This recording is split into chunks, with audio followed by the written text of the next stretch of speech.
Kakinada collectorate Andhra Pradesh లో మొదటిసారిగా విశాఖపట్నంలో జరిగే centre of Indian trade union CITU 18వ జాతీయ మహాసభలు జయప్రదం చేయాలని కోరుతూ గోడ పత్రికను మెడికల్ రిప్రజెంటేటివ్ యూనియన్ రాష్ట్ర కోశాధికారి దుంపల ప్రసాద్, ఆశా వర్కర్స్ యూనియన్ జిల్లా ప్రధాన కార్యదర్శి చంద్రమల్ల పద్మ ఆవిష్కరించారు.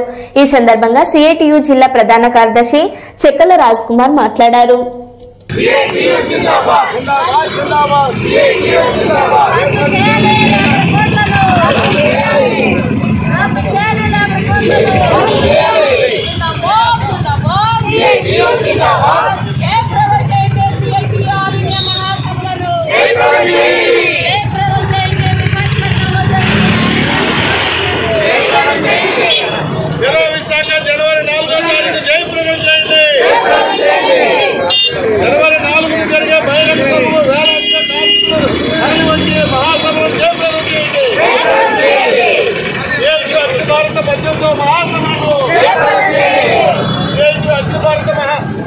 महासभा